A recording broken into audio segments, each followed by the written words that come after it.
My husband installed hidden cameras in our bedroom. He told everyone it was because I was cheating, sneaking around, couldn't be trusted. For 2 years, that man made me think I was losing my mind, made me question everything I saw, everything I remembered, everything I knew to be true. I went to therapy because of him, took anxiety medication because of him, lost friends because of him, cried myself to sleep more nights than I can count because I thought something was wrong with me. But here's what Raymond didn't count on. Those cameras, they recorded everything. Not just me, him too.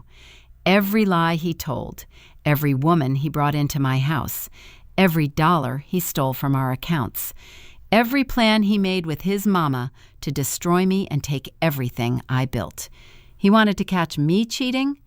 Baby, the only thing those cameras caught was him. And that footage, it cost him everything. The house, the money, his reputation, his freedom. My name is Dominique Carter. My friends call me Nikki. I'm 38 years old, and I'm a forensic accountant. That means I find the truth hidden in numbers. I trace money. I uncover fraud. I see patterns that other people miss. My husband thought he could outsmart me. He thought his charm and his lies would be enough to take everything I worked for. He was wrong. Let me tell you how my husband's own trap became his prison. If this story speaks to you, hit that subscribe button right now. And drop a comment telling me what city you're watching from. I want to know how far this message reaches. Now let me take you back to where it all started. 2 years ago, if you saw me and Raymond at church on a Sunday morning, you would have thought we had it all. We pulled up in his Lexus, black on black, leather seats, the whole package. Raymond stepped out first, always. He'd walk around, open my door, take my hand like a gentleman. The deacons would nod at him with respect. The mothers of the church would smile at me with approval. We sat in the third pew, same spot every Sunday. Raymond in his tailored suit, me in my best dress, looking like the picture of black love. After service, people would stop us in the parking lot. "Y'all are such a beautiful couple. Raymond, you really blessed to have a woman like Nikki. When are y'all having babies? Y'all would make some pretty children." Raymond would put his arm around me and smile that smile of his, the one that made everybody trust him, the one that made me fall in love with him 13 years ago. "God bless me with this woman," he'd say. I thank him every day. And I would smile too, because that's what you do when you're playing the part of the happy wife. From the outside, we were perfect. Raymond Carter, successful real estate entrepreneur. Dominique Carter, his devoted wife and supporter. We hosted couples dinners at our house. We gave to the building fund. We looked like the dream. But behind closed doors, something was wrong. I just couldn't prove it. It started with little things so small I thought I was imagining them. One night, about 2 years ago, I woke up at 2 a.m. The bed was cold beside me. Raymond wasn't there. I lay still for a minute listening. Then I heard it, his voice coming from downstairs, low, laughing, whispering. I got up and walked to the top of the stairs. I couldn't make out the words, but I knew that tone. That wasn't a business call. That was the voice of a man talking to someone he cared about, someone who made him smile. I came down the stairs, tried to be quiet, but the third step creaked like it always does. By the time I reached the living room, Raymond was putting his phone in his pocket. "Baby, what are you doing up? I heard you talking. Who was that?" "Just Marcus, business stuff. Go back to bed." At 2 a.m.? Time zones, West Coast client. I stood there looking at him. Something in my gut told me he was lying. But I had no proof, no evidence, nothing but a feeling. So I did what I always did. I went back to bed. I told myself I was being paranoid. Raymond loved me. We'd been together since we were 25, married at 27. He wasn't that kind of man. At least, that's what I thought. Over the next few months, things started happening that didn't make sense.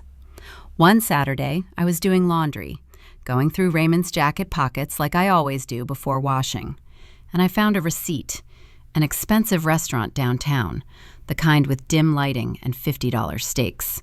The total was $287 for 2 people. I hadn't been to that restaurant. I'd never even heard of it. When Raymond came home that evening, I showed him the receipt. "Baby, what's this?" He looked at it. Didn't even blink. "That's from our anniversary dinner. Don't you remember? You had the salmon. Said it was the best you ever tasted." I stared at him. "Raymond, our anniversary dinner was at your mama's house. She cooked." He shook his head slowly, like he was concerned about me. "No, baby, that was the week before. We went to Mama's on Saturday, then I took you to Henri's on Tuesday, our actual anniversary." He paused. "Nikki, are you okay? You've been forgetting things lately." I felt my stomach drop. Had I forgotten? Was it possible? I tried to remember. I could picture his mother's dining room, the pound cake she made. But the restaurant? I couldn't see it. I couldn't taste the salmon he claimed I ordered. I don't remember." Raymond pulled me into a hug. "It's okay, baby. You've been working so hard. Stress does that. Maybe you need to take some time off." I nodded against his chest, feeling confused, feeling scared. That was the first time I doubted my own memory. It wouldn't be the last. A few weeks later, Raymond came home from what he called a networking event. When he hugged me, I smelled it immediately. Perfume. Sweet. Heavy. Definitely not mine. "Raymond, what's that smell?" "What smell?" "That perfume on your collar." He pulled back and looked at me like I'd lost my mind. "That's your perfume, Nikki. You hugged me this morning before I left." "No, I don't wear that scent. I've never worn anything like that." He sighed. The kind of sigh that said, I was being difficult. "Baby, yes you do. I bought it for you last Christmas. It's in your drawer, the little pink bottle." "I don't have a pink bottle." "Go look." So I did. I went to my vanity, opened the drawer where I keep my perfumes, and there it was, a pink bottle, a scent I'd never seen before. My hands were shaking when I picked it up. I don't remember this. I've never worn this. Raymond appeared in the doorway, his face full of concern. "Baby, I'm getting worried about you, the forgetfulness, the confusion. Maybe you should talk to someone, a professional." "You think I need therapy?" "I think you need help, and there's no shame in that. I love you. I want you to be okay." That night, I couldn't sleep. I kept turning it over in my head. Was I losing my mind? Was I forgetting things? How did that perfume get in my drawer if I didn't buy it? I didn't know then what I know now. Raymond put it there. He planted it. So when I smelled his mistress's perfume on him, he'd have a cover story. And I fell for it. Another time, I was home alone when his phone rang. He'd left it on the kitchen counter while he showered. I wasn't trying to snoop. I just glanced at it when it lit up. No name, just a number. Something made me answer. "Hello?" A woman's voice, soft, familiar, like she was expecting someone else. "Hey, baby, you almost ready? I've been waiting for—" The line went dead. She'd realized her mistake. My heart was pounding when Raymond came out of the bathroom. "Your phone rang. I answered it."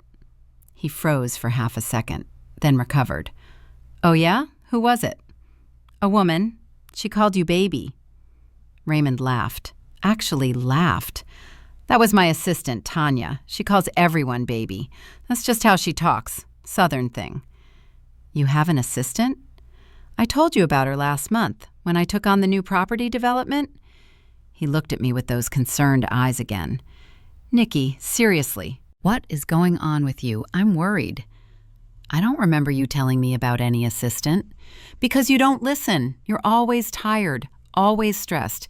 Baby, I think you really need to see someone." So I did. I made an appointment with a therapist, Dr. Patricia Coleman, a kind woman with natural hair and glasses and a warm smile. I sat on her couch and told her I thought I was losing my mind. I forget things, whole conversations, events. My husband has to remind me of things we did together, and I have no memory of them. "That must be frightening," she said. "It is. I don't know what's wrong with me." What I didn't know was that nothing was wrong with me. Everything I thought I forgot never happened. Raymond was rewriting reality, and I was believing him. Dr. Coleman put me on anxiety medication, said it would help with the stress that was causing my memory issues. I took those pills every day for 8 months. 8 months of drugging myself because my husband convinced me I was broken. Meanwhile, he was living a whole other life. Raymond didn't just mess with my memory. He cut me off from everyone I loved. It started with my best friend, Corinne. We called her Coco. We'd been tight since freshman year of college. Roommates, sorority sisters, the kind of friend who knows your secrets and loves you anyway. But about 6 years ago, Raymond started making comments. Coco seems different lately. Did you notice how she looked at me at dinner? Made me uncomfortable. What do you mean? I don't know, just the way she was watching us, watching you, like she was jealous. Jealous of what? Of what we have. Some women can't stand to see their friends happy. You know how it is. I brushed it off at first, but Raymond kept bringing it up. Coco asked a lot of questions about our finances. That's weird, right? She's just curious. We're friends. Friends don't need to know how much your husband makes. She's in your business. Little by little, he planted seeds of doubt. And because I trusted him, I let those seeds grow. I started pulling back from Coco, answering her calls less, making excuses not to meet up. Until eventually, we barely spoke at all. Then it was my sister Denise. Your sister never liked me, Raymond would say. She thinks you could have done better. I see how she looks at me. That's not true. Denise loves you. Does she, though? Because every time we're together, she makes little comments, undermining me, undermining us. I started seeing everything through Raymond's filter. Every look Denise gave him, every joke she made, I interpreted as an attack on my marriage. I pulled away from her, too. Then my coworkers, my church friends, my cousins. One by one, Raymond found something wrong with everyone in my life. She talks too much. He's always flirting with you. They don't respect our marriage. Until I had no one left. No one except him. That's how abusers work. They isolate you, cut you off from your support system, make you dependent on them for everything. And I didn't even realize it was happening. I thought I was choosing him, prioritizing my marriage, being a good wife. I was being controlled. Then came the night everything changed. It was a Friday. I remember because I'd had a long week at work, big audit, long hours. I was exhausted and just wanted to relax. Raymond came home with flowers, a big bouquet of pink roses, my favorite. I almost cried. He hadn't brought me flowers in over a year. What's this for? Can't a man bring his wife flowers? He kissed me on the forehead and led me to the couch. We sat down together and he held my hands. His face was serious. Baby, I need to tell you something, and I need you not to be mad. My heart started racing. This was it. He was finally going to confess. The phone calls, the late nights, whatever he'd been hiding. Okay, I said, tell me. He took a deep breath. I've been worried about you, Nikki. The forgetfulness, the paranoia, the accusations. I love you more than anything, but I needed to know you were safe. What do you mean? I installed some cameras in the house. I felt the blood drain from my face. What? Security cameras in the living room, the kitchen, and the bedroom. I couldn't speak. My mind was reeling. It wasn't to spy on you, he continued quickly. It was for protection, for both of us. What if something happened when I wasn't home? What if someone broke in? I needed to know you were safe. You put a camera in our bedroom? Yes, and I know how it sounds. But baby, I was scared. You've been acting so different. People have been saying things. What people? Just people. They said they saw you places, with someone, and I didn't believe them, but I needed to see for myself. I needed to know. Tears were rolling down my cheeks now. You thought I was cheating on you? No, I mean, I didn't want to believe it, but I had to know for sure, for us, so we could move forward. He reached out and wiped my tears. I watched the footage, Nikki, all of it, and you're not cheating. I see that now. You're just home, living your life, being my wife. I'm so sorry I doubted you. So you're removing the cameras? First thing tomorrow, I promise. I just needed peace of mind, and now I have it. I sat there, violated and exposed, and somehow feeling guilty, like I was wrong for being upset, like I should be grateful he believed me now. I'm sorry I made you feel like you needed to do that, I heard myself say. Raymond pulled me into his arms. It's okay, baby. We're okay. I love you. That night, I thought we had turned a corner. I thought his confession meant he trusted me again. I thought we were going to be okay.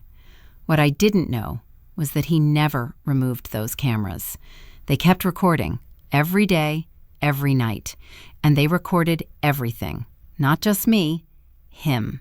3 weeks later, my whole world exploded. It was a Saturday morning. Raymond had left early, said he was meeting a client about some property downtown. I was home alone, doing some cleaning, organizing his office. His laptop was open on the desk. I wasn't snooping. I just needed to print a tax document from our shared folder. We filed jointly, so I have access to everything. Or at least I thought I did. I moved the mouse to wake up the screen, and that's when I saw it. A notification in the corner from something called Cloud Secure Home. Motion detected, living room camera number 1. Motion detected, bedroom camera number 2. My blood went cold. He said he removed the cameras. 3 weeks ago. He promised. I clicked on the notification. It opened a dashboard I'd never seen before. 4 camera feeds, not 3 like he told me. 4. Living room, kitchen, bedroom, and office. He never mentioned one in the office. But what really made my heart stop was the footage archive. 8 months of recordings. 8 months. He told me he'd only had the cameras for a few weeks. He lied. He'd been recording me for almost a year.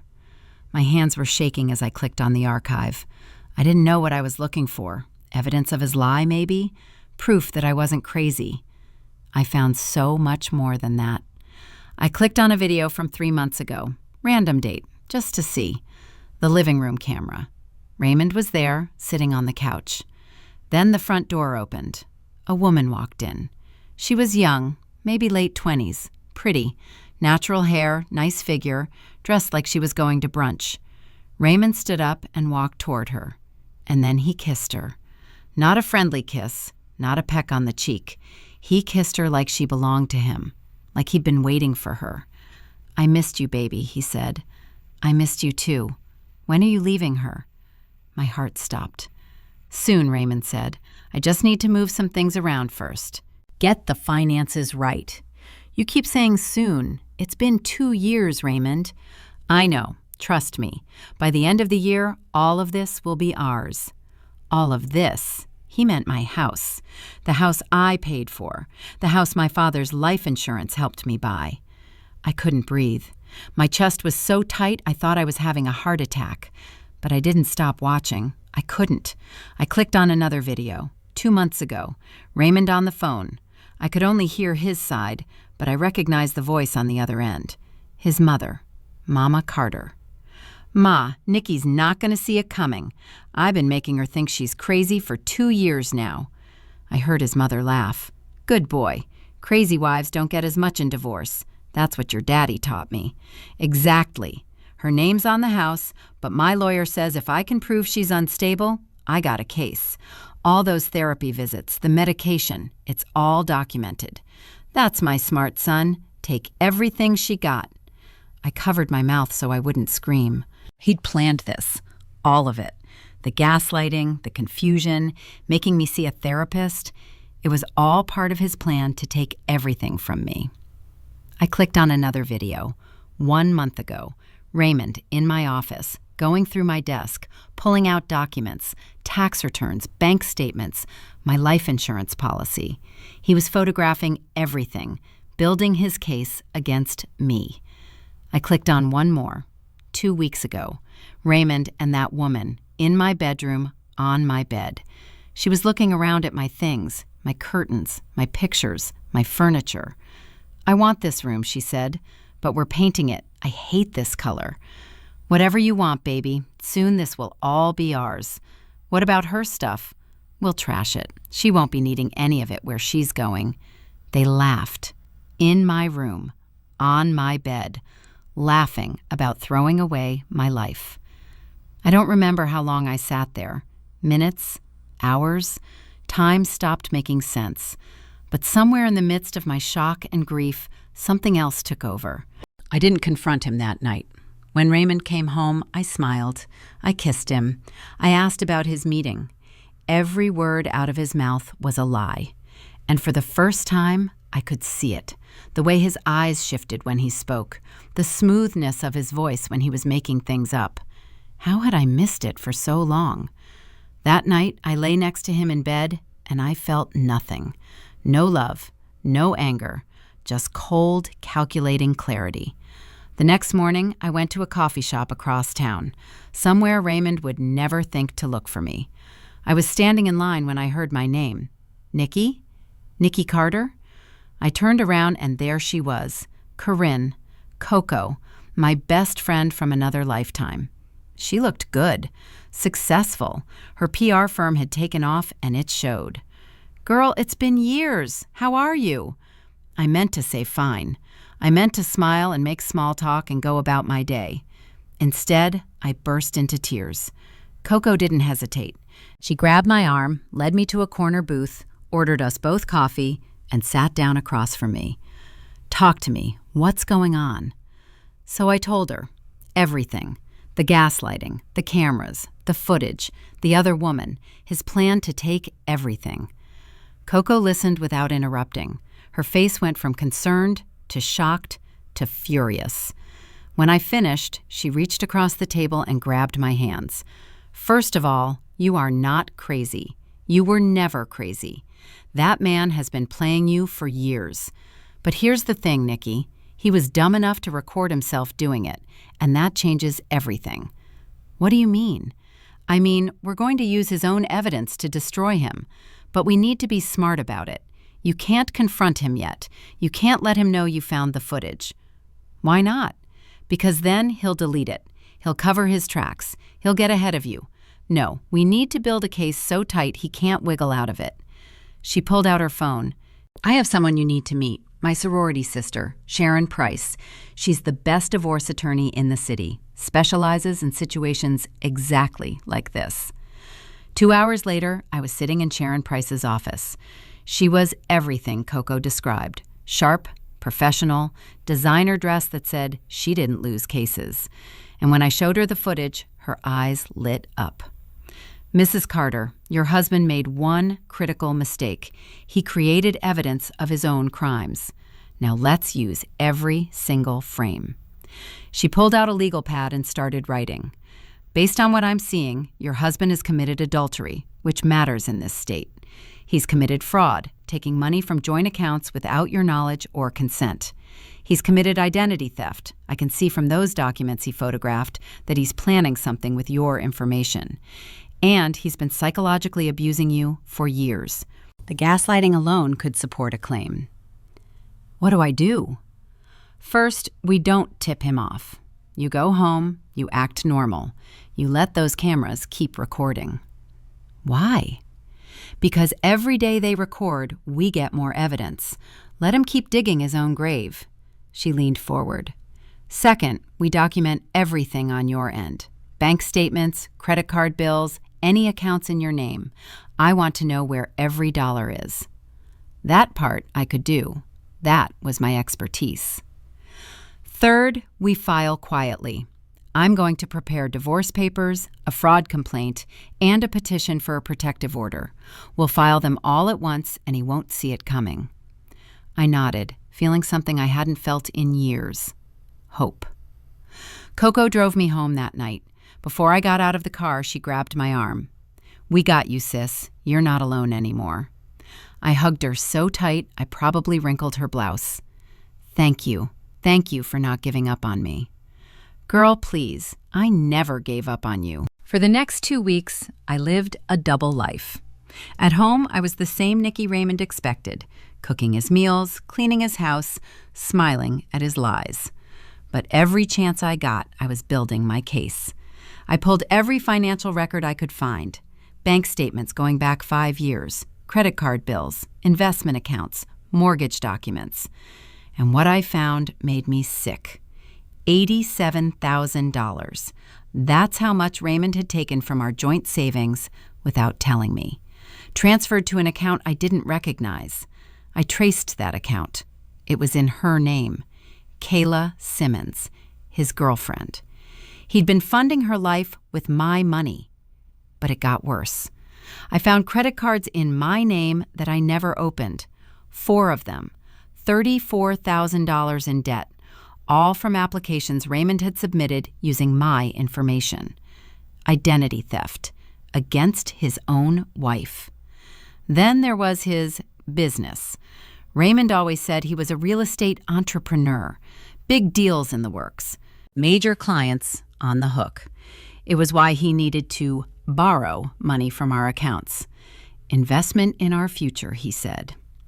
I traced every transaction connected to his business account. In 3 years, he'd closed exactly 1 deal. A rental property he'd bought, mismanaged, and sold at a loss. Everything else? Nothing. His business meetings were lunches with his mistress. His client calls were conversations with her. His networking events were nights at her apartment. He wasn't an entrepreneur. He was a con man, and I was the mark. But the thing that hurt the most was his mother. Remember that $500 I sent Mama Carter every month? For her medications, her groceries, her bills? I traced those payments, too.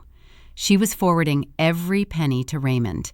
8 years of payments, $48,000 total, all going right back to her son. The same son who was stealing from me. The same woman who called me daughter to my face and plotted against me behind my back. I compiled everything into a folder, organized it by category, dates, amounts, evidence. Attorney Price reviewed it and whistled. "Nikki, this is incredible work. With this documentation and that video footage, your husband doesn't have a prayer." So what's next? Now we wait. Just a little longer. I want to file everything at once. Divorce petition, fraud charges, protective order. We're going to hit him so hard, he won't know which way is up. 2 more weeks. That's all I needed. 2 more weeks of pretending. I could do that. The morning everything fell apart started like any other. I made Raymond breakfast, eggs, turkey bacon, toast, his favorites. He came downstairs in his workout clothes, talking about how he had a big meeting that afternoon, some investor interested in a commercial property. Lies, all lies. But I smiled and nodded and wished him luck. He kissed me on the forehead and headed for the door. "I'll be back around 6. Love you, baby." "Love you too." The door closed, his car pulled out of the driveway, and I went to work. I had exactly 8 hours before he came home. 8 hours to set the trap. First, I called the bank, separated myself from our joint account, moved my direct deposit to a new account in my name only, froze the joint credit cards. Then I called the locksmith, had every lock in the house changed. Then I called Attorney Price. "We're ready. File everything." By noon, divorce papers, fraud charges, and a protective order were all submitted to the court. By 3 o'clock, I had copies in my hands. By 5 o'clock, I was sitting at the kitchen table, waiting. Raymond came home at 6:15. I heard his car pull in, heard him try the front door. His key didn't work. He tried again. Nothing. Then his phone rang. I watched through the window as he answered.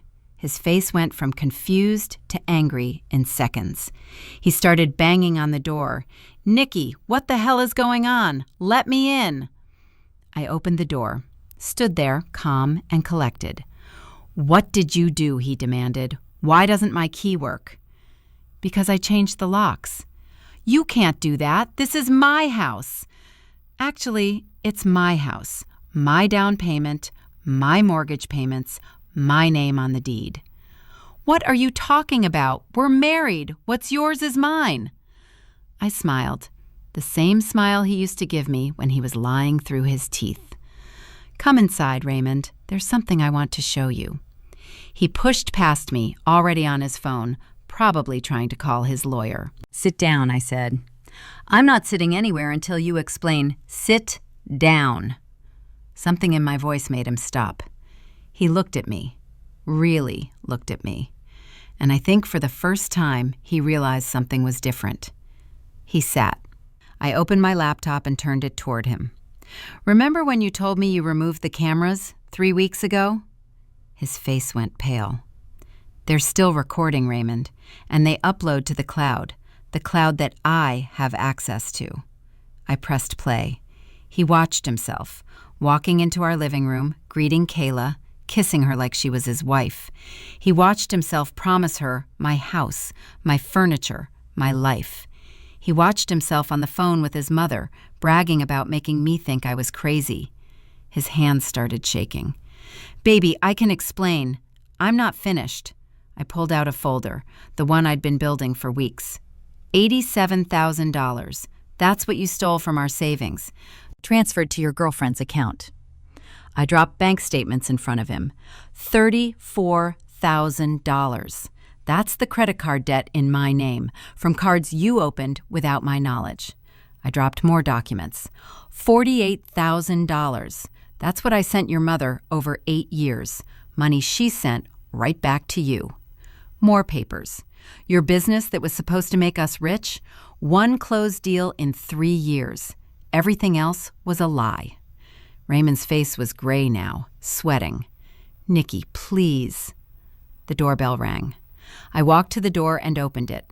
Attorney Sharon Price, 2 police officers, and a detective.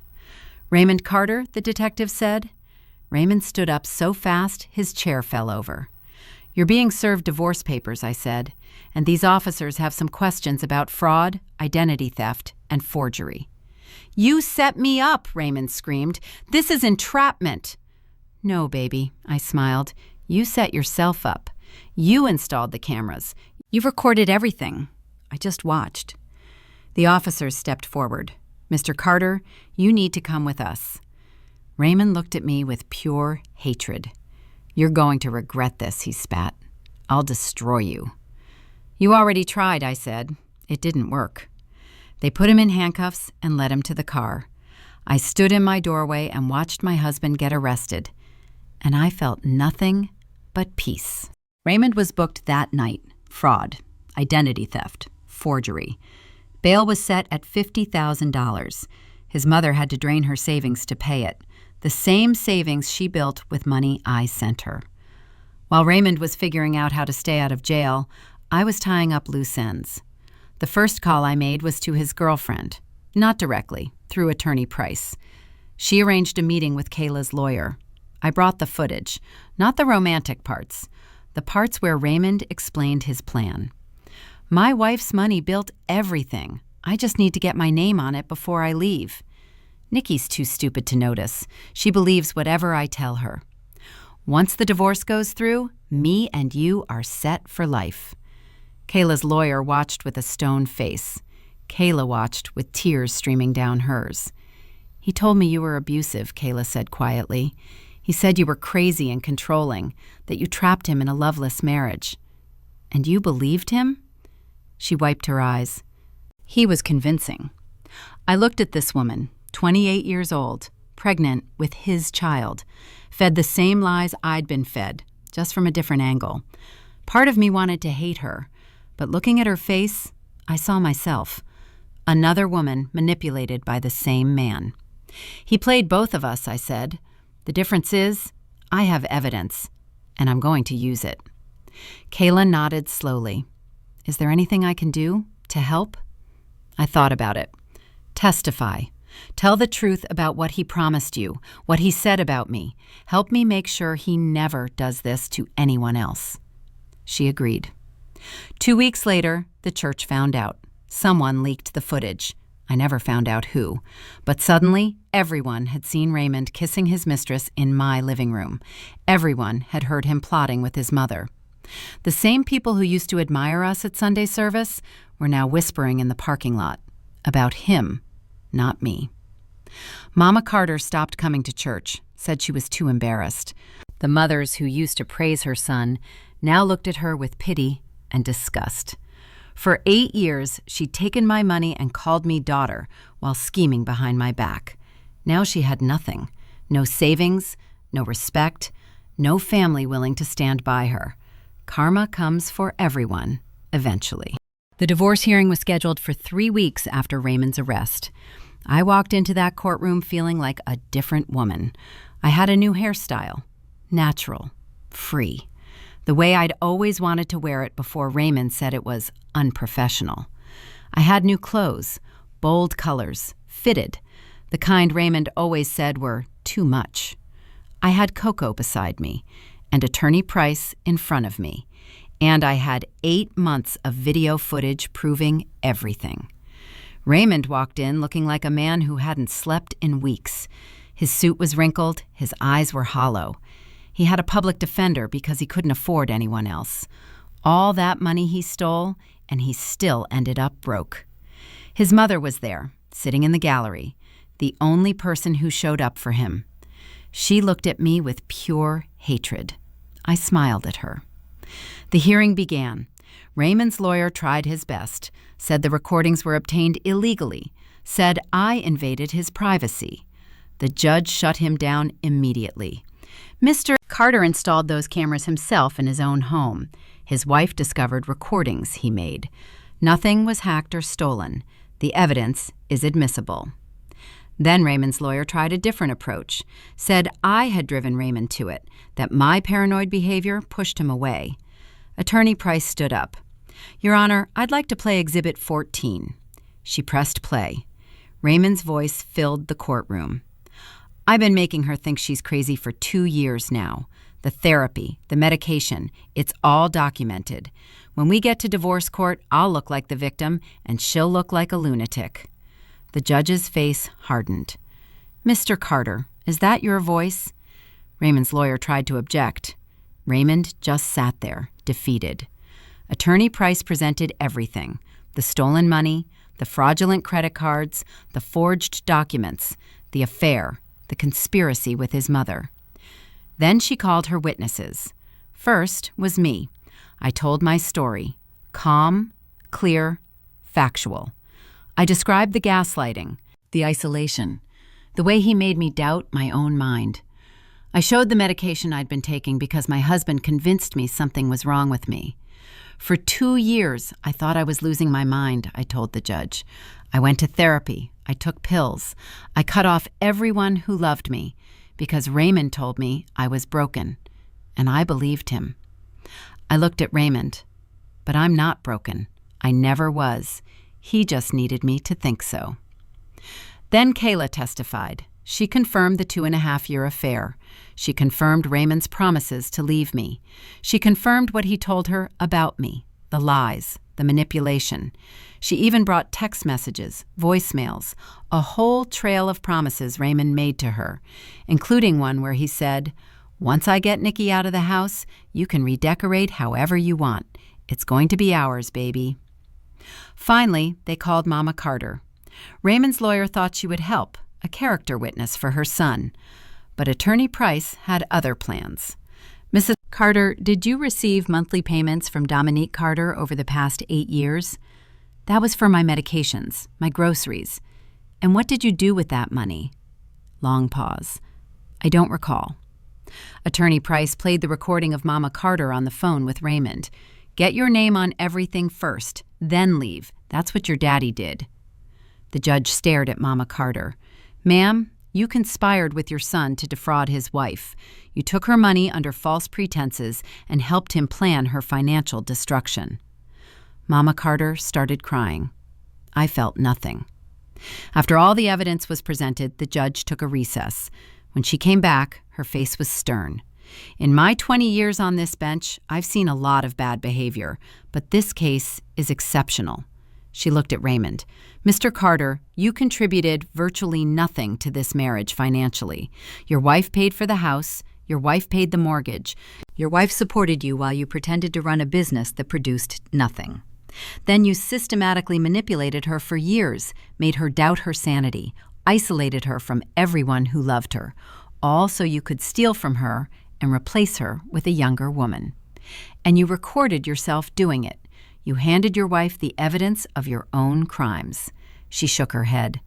The house, purchased with funds from your wife's inheritance and maintained entirely by her income, is awarded to Mrs. Carter. All assets acquired during the marriage using her income are awarded to Mrs. Carter. Mr. Carter will pay restitution of $121,000 for stolen funds and fraudulent debts. Raymond's head dropped. Mr. Carter will receive nothing from this marriage. This divorce is granted. She banged her gavel. Mrs. Carter, you are free. I walked out of that courtroom a divorced woman. Coco hugged me in the hallway. Attorney Price shook my hand. The divorce was just the beginning of Raymond's problems. The criminal trial came 2 months later. Fraud, identity theft, forgery. The evidence was overwhelming. His public defender tried to negotiate a plea deal, but Raymond refused. He actually thought a jury would believe him. They didn't. The trial lasted 4 days. When the verdict came back, guilty on all charges, Raymond broke down crying in the courtroom. The judge sentenced him to 3 years in prison with 5 years probation after release. 3 years. That's how long he'd been planning to steal my life. Now that's how long he'd spend paying for it. He also owed me $121,000 in restitution, wages garnished for the foreseeable future, his credit destroyed, his reputation gone. The man who thought he was going to take everything ended up with nothing. Mama Carter had a stroke 6 months after the trial. The stress, they said. All those years of scheming and manipulating caught up to her. I sent flowers to the hospital. I didn't visit. Some people thought that was cold. But those people didn't sit in her house for 8 years while she took my money and plotted my destruction. Sympathy has limits. Kayla had her baby, a little girl. She named her Joy, which I thought was beautiful given the circumstances. She moved back to Alabama to be near her family, started over. Last I heard, she was finishing a nursing degree. I hope she finds happiness, real happiness, not the fake kind Raymond sold us both. 6 months after the divorce, I barely recognized my own life. I sold the house. I know some people thought I should keep it, take back the space that was supposed to be mine. But every room in that place held memories I wanted to forget. I used the profit to buy a condo downtown, modern, clean, views of the city skyline, a fresh start in every sense. At work, I got promoted, Director of Forensic Accounting. The same skills Raymond thought made me boring and uptight were the skills that saved me and advanced my career. I stopped taking the anxiety medication. Turns out I didn't need it. I was never broken. I was just living with someone who wanted me to think I was. The migraines stopped too. First one I'd had in over a year. And it was just a regular headache. Nothing like the crushing pain I used to feel. My doctor said it was stress. All those years of walking on eggshells, second-guessing myself, carrying the weight of a marriage that was designed to destroy me. Now that weight was gone. I reconnected with everyone Raymond had pushed out of my life. Coco and I are closer than ever. My sister Denise and I talk every week. I even reached out to old college friends I hadn't spoken to in years. Every relationship Raymond poisoned, I've worked to heal. It's not easy. Some people weren't ready to forgive me for disappearing. Some friendships were too damaged to repair.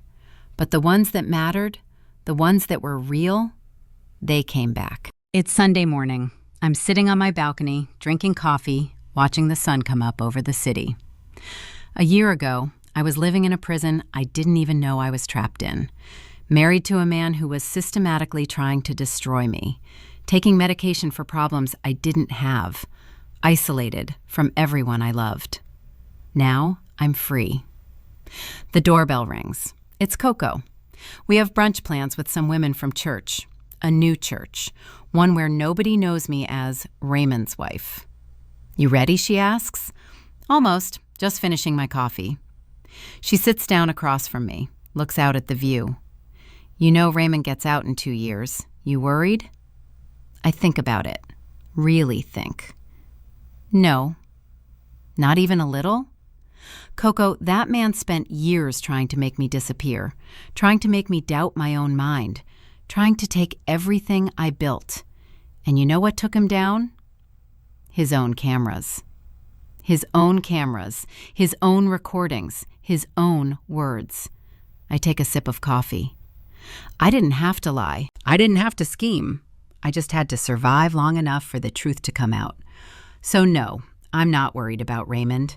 I'm free, and he has to live with himself forever. That's punishment enough. The doorbell rings again. I frown. We're not expecting anyone else. Coco smiles mysteriously. Oh, I forgot to mention, there might be someone I want you to meet. I give her a look. Coco, I told you I'm not ready for, just answer the door. I sigh and walk to the door. When I open it, there's a man standing there, tall, kind eyes, holding a small bouquet of flowers. Dominique? I'm Gerald.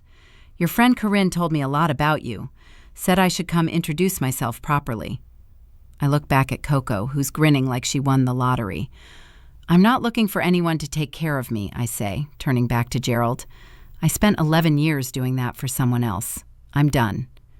Gerald nods, doesn't flinch. Good. I'm not looking to take care of anyone either. I've got my own life, my own career, my own place.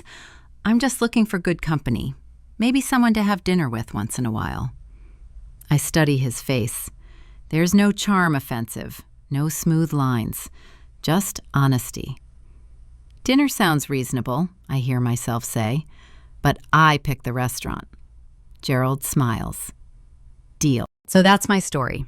My husband installed cameras to catch me cheating. Instead, he recorded himself destroying our marriage, stealing my money, planning my downfall. He handed me the evidence I needed to take back everything he tried to steal. Here's what I want every woman listening to know. The truth always comes out. Maybe not today, maybe not next month, but it comes. And when it does, you have to be ready. If something feels wrong in your relationship, it probably is. Trust your gut. Don't let anyone convince you that you're crazy for seeing what's right in front of you.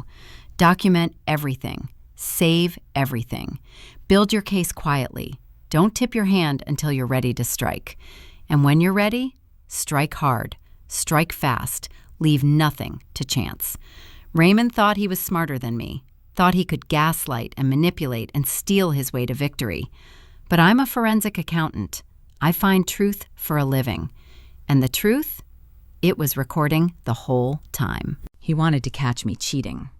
The only thing those cameras caught was karma. And karma, she recorded everything.